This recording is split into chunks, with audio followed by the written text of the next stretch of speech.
प्रदेश से राज्यसभा की 3 सीटों पर चुनाव की तारीखों का ऐलान हो गया है। बीजेपी के खाते में 2 सीटें जाना तय है। पार्टी उम्मीदवारों के चयन में जुटी हुई है, तो प्रदेश में भी कई नेताओं के नाम पर राज्यसभा के लिए चर्चाएं चल रही हैं। ये रिपोर्ट देखिए।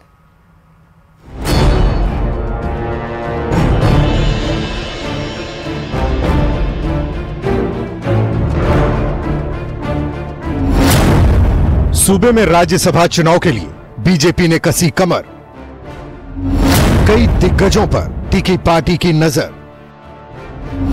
राजेंद्र राठौड़, सतीश पुनिया, ओम माथुर की चर्चा पकड़ी जोर। सुनील बंसल, अलका गुर्जर को भी नहीं किया जा सकता दरकिनार। उम्मीदवारों के चयन में खूब हो रहा सोच विचार, ताकि लोकसभा चुनाव में जीत हो जोरदार।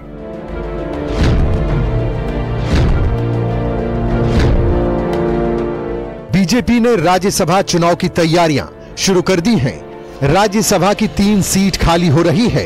पूर्व पीएम मनमोहन सिंह और केंद्रीय मंत्री भूपेंद्र यादव का कार्यकाल 3 अप्रैल को खत्म हो जाएगा, तो डॉक्टर किरोड़ी लाल मीणा राज्यसभा से इस्तीफा देने के बाद भजनलाल सरकार में कृषि मंत्री बन चुके हैं। 8 फरवरी को राज्यसभा चुनाव का नोटिफिकेशन जारी हो चुका है। बीजेपी में जिन नेताओं के नाम राज्यसभा चुनाव के लिए चर्चा में चल रहे हैं, उनमें पूर्व नेता प्रतिपक्ष राजेंद्र राठौड़, सतीश पुनिया के साथ ओम माथुर का नाम प्रमुख है।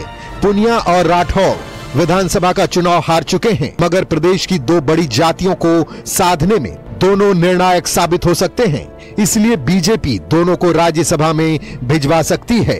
दोनों ही पार्टी के मजबूत नेता हैं और कार्यकर्ताओं के बीच अच्छी पकड़ रखते हैं। ओम माथुर पूर्व प्रदेश अध्यक्ष रह चुके हैं, वर्तमान में छत्तीसगढ़ के प्रभारी हैं और अब तक कई राज्यों के प्रभारी रह चुके हैं। माना जा रहा है कि पार्टी माथुर को भी राज्यसभा के लिए राजस्थान से नामित कर सकती है। भूपेंद्र यादव का नाम भी प्रमुखता से चल रहा है। उन्हें फिर से राजस्थान से राज्यसभा भेजा जा सकता है। एक और नाम सुनील बंसल का भी है, मगर इन नामों की चर्चाओं के बीच अलका गुर्जर के नाम को भी नजरअंदाज नहीं किया जा सकता।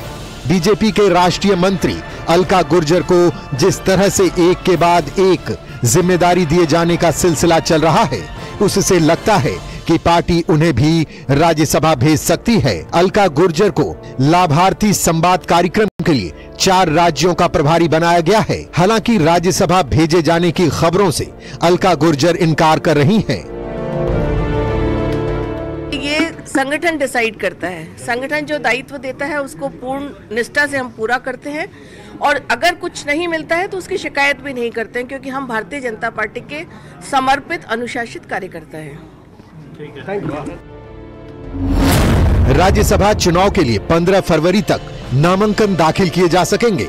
16 फरवरी को नामांकन पत्र की स्क्रूटनी होगी। 20 फरवरी तक नामांकन वापस लिया जा सकेगा। 3 से ज्यादा उम्मीदवार होने की स्थिति में चुनाव होंगे। एक सीट पर जीत के लिए 51 वोटों की जरूरत होगी। 27 फरवरी को सुबह 9 बजे से शाम 4 बजे तक मतदान होगा। 27 फरवरी को ही शाम को 5 बजे मतगणना होगी। चुनाव प्रक्रिया 29 फरवरी से पहले पूरी कर ली जाएगी। बीजेपी दोनों सीटों पर जीत के प्रति आश्वस्त है। 15 तारीख को उसकी अंतिम तिथि है और हमारे हिसाब से तो 15 तारीख को हम दोनों उम्मीदवारों के नॉमिनेशन दाखिल करवाएंगे। कैंडिडेट डिक्लेयर हो गया और कैंडिडेट ने कोई अपनी अलग तारीख चूज करी तो अलग बात है, वरना हम 15 तारीख को इकट्ठा होंगे और दोनों उम्मीदवारों को अभी उम्मीदवारों के चयन को लेकर शुरुआती चिंतन का दौर दिखाई दे रहा है। बीजेपी लोकसभा चुनाव को ध्यान में रखकर उम्मीदवारों का चयन करेगी, ताकि लोकसभा चुनाव में पार्टी को लाभ मिल सके। विधायकों की संख्या बल के हिसाब से बीजेपी की 2 सीटों पर जीत पक्की है, मगर तीसरी सीट पर भी वो उम्मीदवार उतारकर कांग्रेस का खेल बिगाड़ सकती है। ऐसा वो इसलिए कर रही है ताकि कांग्रेसी कुनबे में खलबली मच जाए और उसके कार्यकर्ताओं नेताओं का मनोबल टूट जाए। लोकसभा चुनाव से पहले होने जा रहे राज्यसभा चुनाव में बीजेपी का यही फॉर्मूला उसके कार्यकर्ताओं और नेताओं में जोश का संचार कर सकता है। कैमरा पर्सन दिलीप चेची के साथ बाबूलाल धायल, न्यूज़ 18 जयपुर। बीकानेर में एसीबी की टीम ने बड़ी कार्रवाई की है। एसीबी की टीम ने यूआईटी में कार्रवाई करते हुए कनिष्ठ लिपिक और सहायक लेखाधिकारी को ट्रैप किया है। मनीष कुमार खत्री कनिष्ठ लिपिक को रंगे हाथों गिरफ्तार किया गया है। वहीं गणेश कलवानी सहायक लेखाधिकारी को भी ट्रैप किया गया है। एएसपी महावीर प्रसाद के नेतृत्व में कार्रवाई चल रही है।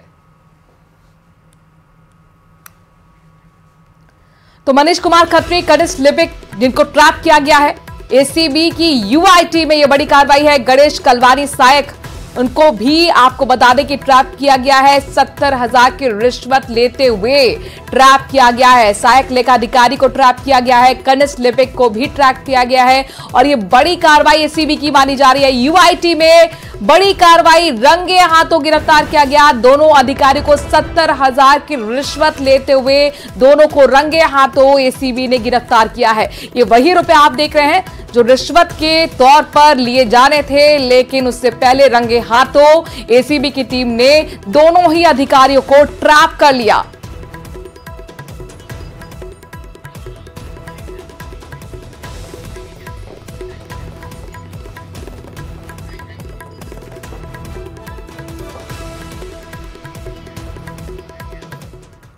भजनलाल सरकार प्रदेश में सूचना प्रौद्योगिकी सेक्टर को बढ़ावा देने के लिए राजधानी जयपुर में हाईटेक सिटी विकसित करने जा रही है। वित्तीय वर्ष 2024-25 के लेखानुदान में जयपुर शहर के पास हाईटेक सिटी बनाने की घोषणा की गई है, जिसमें बेंगलुरु की आईटी सिटी की तर्ज पर हाईटेक सिटी बनाई जाएगी। दरअसल राज्य सरकार का हाईटेक सिटी बनाने के पीछे उद्देश्य सूचना प्रौद्योगिकी, वित्त प्रौद्योगिकी और वित्तीय प्रबंधन जैसी कंपनियों को जयपुर में स्थापित करना है। इससे इन्वेस्ट करने वाली संस्थानों और कंपनियों को विशेष प्रोत्साहन दिए जाएंगे, जिसमें विश्व स्तरीय शहरों की तर्ज पर सुविधाएं भी उपलब्ध हो सकेंगी। हाईटेक सिटी के प्रारूप को लेकर यूडीएच मंत्री झावर सिंह खर्रा ने कहा है कि इसकी वजह से राजस्थान में विकास के नए आयाम तो स्थापित होंगे ही, साथ ही रोजगार बढ़ेगा। कॉन्सेप्ट ये होगा कि जिस प्रकार बेंगलोर आईटी सिटी के रूप में अपनी पहचान बनाई है, उसी प्रकार हम जयपुर में भी एक आईटी सिटी की परिकल्पना कर रहे हैं और उसे जब मूर्त रूप देंगे तो निश्चित रूप से निवेश होगा, रोजगार के अवसर बढ़ेंगे और राजस्थान को आर्थिक रूप से उसका फायदा मिलेगा। सवाई माधोपुर के बावनबास गांव में एक महिला खेत में बने बोरवेल में गिर गई। यह महिला मंगलवार की शाम 8 बजे 90 फीट गहरे बोरवेल में गिरी है। इस महिला को बाहर निकलने के लिए रेस्क्यू ऑपरेशन जारी है। हालांकि अब तक किसी तरह की सफलता हाथ नहीं लगी है। पहले महिला को बोरवेल के ऊपर से ही निकलने की कोशिश की गई, लेकिन सफलता हाथ नहीं लगी। गुरुवार की शाम 6 बजे से 2 एलएनटी और जेसीबी मशीन की मदद से खुदाई शुरू की गई थी, लेकिन रात 10 बजे गीली मिट्टी की वजह से खुदाई बंद कर दी गई। विशेषज्ञों की राय के मुताबिक जयपुर से पोकलेन मशीन अब मंगवाई गई है। पोकलेन मशीन की सहायता से ही अब आगे की खुदाई की जा सकेगी। किसी भी महिला को लगातार निकालने के प्रयास लगातार किए जा रहे हैं। ये जो महिला है ये 6 तारीख को रात्रि को 8 बजे इस बोरवेल के अंदर चली गई थी और उसके बाद से 7 तारीख से लेकर के और अब तक रेस्क्यू चल रहा है, लेकिन रेस्क्यू में अब तक जिला प्रशासन को सफलता हासिल नहीं हो सकी। आप इस वक्त भी देख सकते हैं पीछे इस वक्त जो पोकलैंड मशीन है, जो बोरवेल है जिसमें महिला दबी हुई है, उसके बराबर में से एक अलग से एक होल किया जा रहा है। पोकलैंड मशीन को जयपुर से मंगवाया गया है और अब ये जो मशीन है, इस मशीन की सहायता से 90 से 100 फीट गहरा एक जो बोर है वो एक अलग से किया जाएगा। फिर उसके बाद में एक सुरंग बनाई जाएगी और सुरंग से ये जो महिला है उसको निकाला जा सकेगा। लगातार पुलिस प्रशासन, एनडीआरएफ, एसडीआरएफ लगातार यहाँ पर है। और मैं एक जानकारी आपको ये भी दे दूं कि यहाँ पर मीडिया को भी खासतौर से दूर रखा गया है, यहाँ की कवरेज से भी मीडिया को दूर रखा गया है। पूरी जो जानकारियाँ हैं पूरी तरीके से यहाँ पर जिला प्रशासन अपनी जो नाकार गुजारियाँ है वो लगातार छुपा रहा है। सवाई माधोपुर, इसके अलावा गंगापुर सिटी, जिला प्रशासन पूरी तरीके से यहाँ पर मुस्तैदी होकर के लगा हुआ है। रेस्क्यू ऑपरेशन में कई तरीके की जो ढिलाई है वो लगातार बढ़ती जा रही है, यानी कि लगभग बोरवेल में गिरे हुए महिला को 67 घंटों से अधिक का वक्त हो गया है। 48 घंटे से लगातार रेस्क्यू चल रहा है, लेकिन अभी तक महिला को निकाला नहीं जा सका है। जयपुर में स्वास्थ्य विभाग में पदस्थापन सूची जारी करने की मांग को लेकर आंदोलन कर रहे अभ्यर्थियों का गुस्सा फूट पड़ा। अभ्यर्थियों ने झालना स्थित शिफू कार्यालय के मेन गेट को बंद कर दिया और जमकर नारेबाजी की। आपको बता दें कि स्वास्थ्य विभाग में अलग अलग 8 कैडर के पदस्थापन सूची जारी करने की मांग को लेकर अभ्यर्थी पिछले 23 दिनों से शिफू कार्यालय के बाहर धरना प्रदर्शन कर रहे हैं।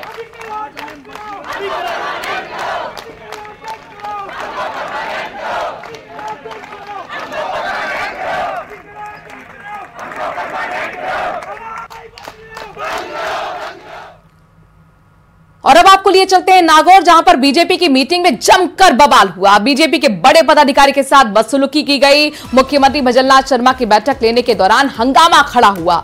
अजमेर संभाग के संगठन प्रभारी पुखराज पहाड़िया से बदसलूकी की गई। इतना ही नहीं, खुद एसपी ने पुखराज पहाड़िया को बाहर निकालने का फरमान सुना डाला। इस बीच डीएसपी ने बैठक में जाने की सहमति दी, जिसके बाद डीएसपी पर एसपी नारायण टोगस नाराज हो गए।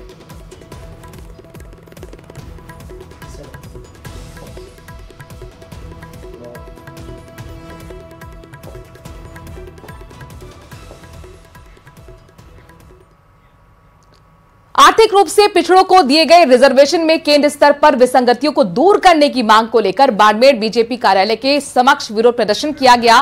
धरने के दौरान केंद्र सरकार से ईडब्ल्यूएस को सरल बनाने की मांग की गई और नारेबाजी की गई। वहीं राजपूत समाज के साथ अन्य समाज के लोगों ने भी रोष जताया है और ईडब्ल्यूएस सरलीकरण नहीं होने पर वोट नहीं के नारे लगाते हुए सरकार को अल्टीमेटम भी दिया है।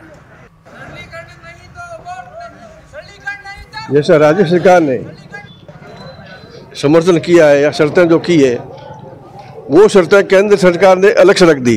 हालांकि केंद्र सरकार ने भी मंजूर तो किया समझो, मगर उन्होंने जो शर्तें रखी है उसके अनुसार हम उस ईडब्ल्यूएस में के पात्र नहीं हैं। ईडब्ल्यूएस आरक्षण के जो सरलीकरण को लेकर हमने ये आज धरना दिया है भाजपा नगर कार्यालय के समक्ष, और हमारे इसमें सरलीकरण को मांग को लेकर ये हमारे 4 सूत्री मांगे हैं, जिसमें सुधार किया जाए, नहीं तो हम इसकी वोट की चोट करेंगे लोकसभा चुनाव में। जैसलमेर के बाद आपको लिए चलते हैं दौसा, जहां पर रास्ते को लेकर जमकर विवाद हो गया। रानीवास गांव के ग्रामीणों ने जमकर हंगामा काटा। रास्ता बंद होने से परेशान ग्रामीणों ने हंगामा किया और मिट्टी की ट्रॉली खाली करके रास्ते को बंद कर दिया। मौके पर पहुंचे तहसीलदार को भी विरोध का सामना करना पड़ा। ग्रामीणों ने तहसीलदार की गाड़ी का घेराव किया, जिसके बाद से रानीवास गांव में रास्ता विवाद को लेकर 2 पक्षों में तनाव बना हुआ है।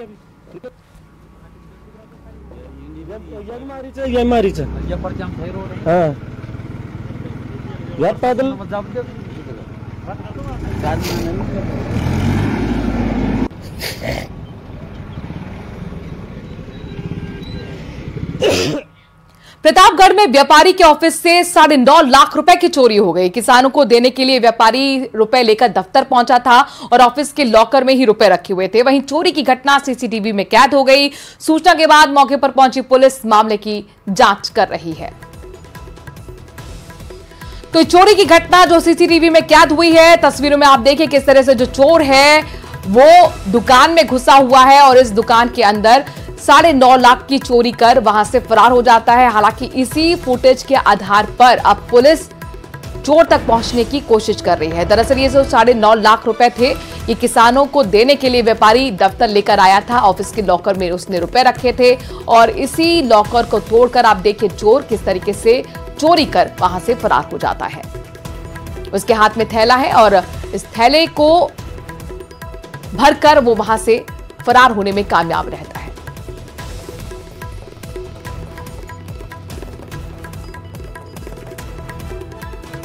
व्यापारी के ऑफिस से 9.5 लाख रुपए की चोरी है। ये बड़ी चोरी की वारदात को अंजाम देकर चोर फरार हो गया है। फिलहाल पुलिस इस चोर की छानबीन कर रही है और इसी सीसीटीवी फुटेज के आधार पर चोर तक पहुंचने की कोशिश यहां पर पुलिस की। किसानों को पैसे देने के लिए व्यापारी ये रुपए ऑफिस लेकर आया था, जहां पर लॉकर से इन ऑफिस से चोर लेकर फरार हो गया।